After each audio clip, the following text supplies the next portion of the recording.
Welcome to Breaking News to Trading Moves. Today we're looking at how one company's forecast adjustment might indicate where money could be moving across a few different sectors. We're talking gaming, tech, and retail. And the focus is specifically on Nintendo's updated forecast for its next console. That's right. That's the core news item kicking things off. Nintendo has actually raised its unit forecast for the upcoming Switch 2. They're now aiming for 19 million units in the initial launch window. Okay, 19 million units. That's a big number for consoles. It is. And it's more than just a target they've set internally. It feels like a pretty confident statement about what they expect in terms of consumer demand right out of the gate. So let's explore that a bit for everyone listening. Why does this specific number, 19 million, matter beyond just Nintendo's own results? It's not just about them selling more hardware, is it?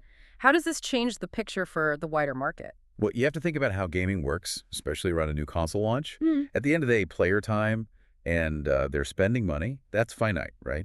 Only so many hours in the day, only so much cash in the wallet. Exactly. So a high unit forecast, like 19 million, immediately tells the market, expect a large group of players, an installed base, ready to buy games and accessories from day one. Okay, so more consoles sold means more potential software buyers almost instantly. Precisely. A bigger base translates directly into potentially higher spending on games, and importantly also on accessories. Those often carry higher margins. Right. The controllers, the headsets, all that extra stuff. Yeah. And it also sets expectations for strong sales performance during the holiday season, which is obviously critical for retail. Okay. But maybe the most critical point is how it influences player behavior. It directs where gamers spend their entertainment budget and, crucially, their time. That means potentially pulling attention and dollars away from competing gaming platforms. Got it. So that concentration of spending and player focus, that naturally leads us to think about which specific companies might benefit. Let's break down who stands to gain from this potential reallocation of time and money. Okay. First up, and perhaps the most direct beneficiaries, are the third-party game publishers, and also the companies providing the game engines. Why them specifically? It's really about volume. A larger Switch 2 installed base just creates a bigger audience for their multi-platform games. Think new releases, downloadable content, even ports of older games optimized for the new hardware. And historically, don't players tend to buy quite a few games right after getting a new console, that sort of honeymoon period? Yeah, that's exactly what the data suggests. Those initial attach rates, basically, how many games someone buys per console, they often spike in the first year or two. People want to build up their library for the new machine. So it's a significant upfront revenue opportunity for these publishers. So who are we tracking here? Any specific names? Yeah, a few key ones come to mind. Take-Two Interactive, the ticker is TTWO. They generally have a strong lineup. Then there's Electronic Arts, EA. Both are major players who benefit directly from strong multi-platform sales. Okay, TTWO and EA. Makes sense. And on the engine side, you look at a company like Unity Software, ticker U. Every new console launch involves work on optimizing game engines, licensing that tech. It can boost their professional services side. Right, the tools needed to actually make the games run well on the new hardware. Okay, so that covers the software side. But the consoles themselves, the physical boxes, they need to get to the players. Who handles that massive logistical operation, and how do they potentially benefit from this higher forecast? We're talking retail now. Yeah, the retail channels, specifically those with significant console exposure. Higher hardware inventory means more opportunities to sell not just the console, but also bundles. Console plus a game or accessory. The bundles. Always popular during the holidays. Exactly. And it drives foot traffic or web traffic during that crucial gift buying season. If Nintendo can keep supply consistent through the holidays, the retailers selling those consoles could see stronger results in that category compared to maybe previous periods. So the big players in distribution. We're thinking Amazon, ticker AMZN, and maybe Best Buy, BBY. Those are the main ones, yes. They handle the logistics of moving millions of units. That operational scale can translate into traffic gains, both online and in their physical stores for Best Buy. Okay, so publishers, retailers, what's the third group of potential winners? This one's interesting. The company is focused purely on gaming accessories and peripherals. The add-ons we mentioned earlier. Exactly. New consoles often trigger immediate extra spending on these high-margin items. Think about it. Headsets, extra controllers for multiplayer, maybe special docks, or even capture cards for people who stream their gameplay. Why is a new console launch particularly good for these companies? Don't PC gamers buy accessories too? They do, but there's a key difference. A dedicated PC gamer might already have a high-end headset or a favorite controller, but someone buying a new console, especially if they're new to that ecosystem or want to play multiplayer, they might be starting from scratch with accessories. So the chance of them making an additional high-margin purchase right alongside the console is probably higher. Got it. It's an incremental purchase decision tied directly to the new hardware. Right. So some names to watch in this space would be Corsair Gaming, ticker CRSR, and also Turtle Beach, ticker HEAR. Both are known for gaming peripherals. CRSR and here, okay? And you'd also include Logitech International, ticker LOGI. They have a huge range of peripherals, many of which are console compatible. Just worth noting for listeners tracking it in the US, Logitech is primarily listed on the NASDAQ. All right. So we've outlined where the money and attention might flow towards. Publishers, retailers, accessory makers. Now we need to look at the other side of the coin. If attention and spending shift here, where might they be shifting away from? Which companies or sectors could face some pressure? The most direct potential impact is on the rival console ecosystems. Meaning Xbox and PlayStation? Correct. If player time and spending prioritize the new Nintendo console, especially during its launch phase, that could potentially put some pressure on competitors' own game sales. It maybe slow down the growth momentum of their subscription services. So we're talking about the gaming divisions within Microsoft, ticker MSFT for Xbox, and Sony Group, ticker SONY for PlayStation. That's right. But hold on, Microsoft and Sony are giants. They have massive existing player bases, very popular subscription services like Game Pass and PlayStation Plus. Is the impact likely to be that significant in the short term, or is it more about slowing their growth rather than hurting their overall stability? Yeah, I think it's much more about the growth momentum. That's the key thing analysts watch.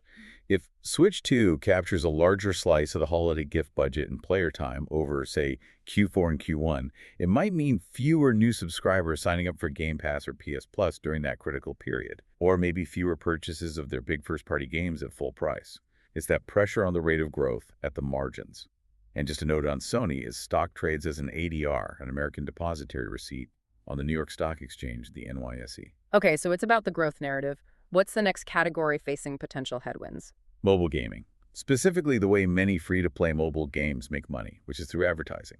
How does a new console affect mobile ad revenue?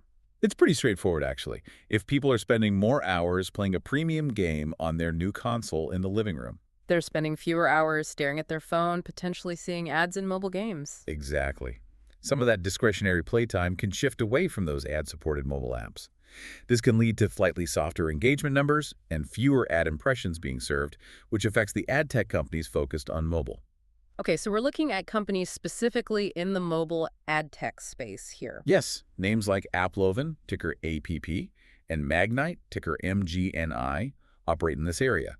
Lower engagement translates directly into potentially lower impression volumes for their advertising platforms. It creates a bit of a drag during a strong console cycle. APP and MGNI. Got it. And the final category you identify that might see some pressure. PC-centric hardware. So, components for gaming computers. Why would a console launch affect? Yeah. It comes down to the consumer's wallet again. Let's say someone has a certain budget set aside for gaming upgrades. Buying a, say, $500 Switch 2 bundle might mean they decide to delay buying that new high-end graphics card or CPU for their PC for a few months. Ah, so it's a direct budget trade-off. Console now, PC upgrade later. Precisely. That rotation of spending away from PC components towards a living room console, even temporarily, can cool down parts of the PC hardware market, especially the do-it-yourself upgrade cycle. So which companies are relevant here? The big chip makers? Yeah, you'd track major vendors like Intel, ticker INTC, and Advanced Micro Devices, AMD. It's that classic dynamic. Spending focus shifts between the desk setup and the couch setup, and during a hot console launch, the couch might win the budget allocation battle for a little while. It's a substitution effect, basically. Money spent on platform A isn't available for platform B right now. That's a good way to put it. Okay, so we've laid out the potential winners and losers based on this forecast. For listeners cranked to follow this, how can they actually track if this rotation is happening as we head towards the end of the year? What are the sort of real-world indicators to watch? There are a couple of key things to monitor. First is the holiday performance read-through. You want to keep an eye on things like inventory levels for Switch 2 bundles. Are they selling out quickly? And critically, Where do Switch 2 games rank on the bestseller charts, like the top 10 lists? Okay, so strong chart performance and quick sell-throughs. Right. If you see that, it tends to confirm the strength of narrative for the publishers we mentioned, like TTWO and EA, and also for the accessory makers like CRSR and HEAR.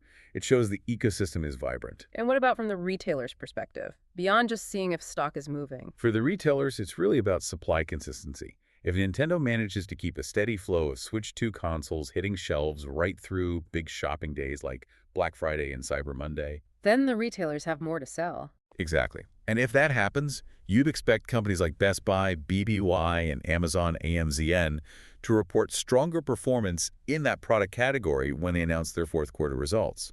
It validates that a successful launch cycle is underway. This framework seems to suggest some clear potential market movements. The material we looked at even suggested pairing some of these ideas. How might someone think about applying this information? Well, one approach based on this analysis could be something like this. Taking a positive stance, maybe a long position, on those game publishers with strong Switch 2 game lineups, while at the same time perhaps being cautious or underweight on mobile ad tech stocks heading into December, especially if the data shows console engagement is indeed remaining very high. So, playing both sides of that attention shift. It basically captures that core theme of rotation we've been discussing, capital and time moving towards a new console, potentially away from mobile ad monetization. Okay, let's try to summarize the main idea here. Nintendo boosting its Switch 2 forecast to 19 million units acts as a signal. It suggests a potential movement of player attention and, crucially, their spending money into this new console ecosystem. And that inflow might draw resources away, at least temporarily, from other areas like PC hardware upgrades, mobile game ad spending, and maybe even the growth rate of rival consoles. That's a fair summary of the potential dynamics. But it is absolutely essential that we state the following clearly. This is not financial advice or a buy or sell recommendation. This discussion is purely the opinion of the author of the underlying material. Understood. Important disclaimer. So maybe a final thought for you, the listener, to ponder as we wrap up. We talked about mobile playtime potentially shifting away, but the question is, how long does that last? Is it just a temporary dip during the initial console excitement, or does some of that playtime loss become more permanent? How quickly mobile engagement might bounce back after this initial console buying period seems like a key factor for those ad tech companies heading into next year, something to keep an eye on.